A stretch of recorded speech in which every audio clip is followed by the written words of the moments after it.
Welcome to this edition of the Delmarva Almanac.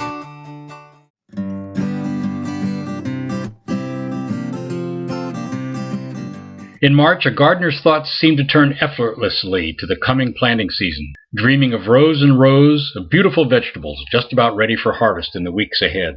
Here on Delmarva, as well as in much of the U.S. this year, those thoughts have come much earlier than usual, and it's easy to conjure up visions of a bounteous spring crop of peas, broccoli, cauliflower, cabbage, beets, and lettuce.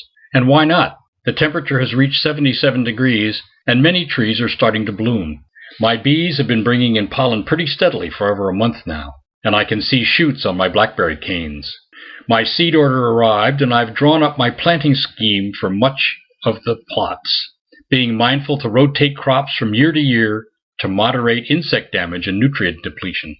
I rely on two useful resources for my planning. One is the Maryland Extension Service Bulletin Vegetable Planting Calendar for Central Maryland, which gives a range of best dates for over 40 vegetables. The other is a 3-year garden calendar that I produce on my computer. It's based on an out-of-print paperback called The Gardener's 3-Year Notebook by Todd Wentz. In it, I've recorded what I plant, when I plant, how many plants, the fertilizing schedule, harvest results, any special issues encountered, and other data that interests me, such as rainfall amounts and when I hear the first Bob White call of the spring. Each day, from March through October, has its own page, with 3 years on a page for easy comparison. The calendar can be used year-round, although from November through February, each page covers one whole week. Seeds that can be planted now for transplanting later in the spring, such as broccoli, cauliflower, and lettuce, can be started in a cold frame or under grow lights attached to a simple frame and placed in a warm spot inside the house. Any number of gardening books will have plans for a cold frame, but mine was determined by an old storm window frame I found on an abandoned house. You can use the existing glass in an old window or replace missing or cracked panes with plexiglass. Dimensions and printable instructions for both of these devices are included on the Gardening on Delmarva webpage.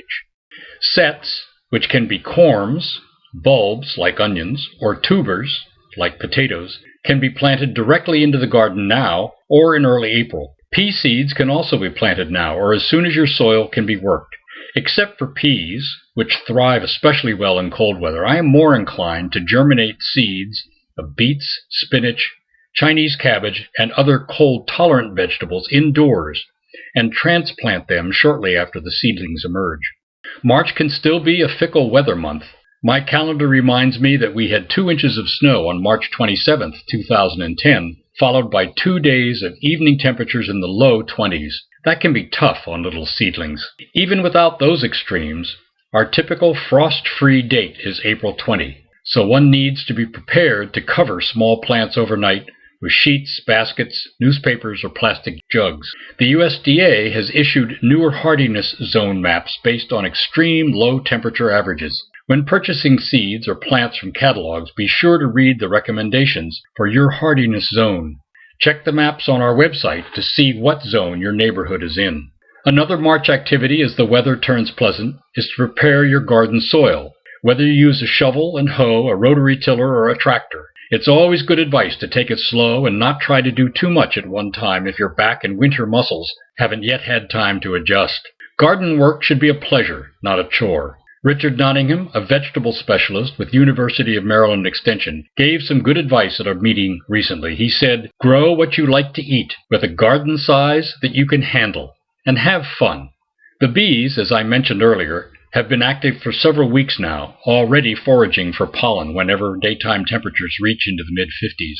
About 10 days ago, I gave the hive a bottle of sugar syrup, which is a nectar substitute that stimulates the queen to increase her egg production.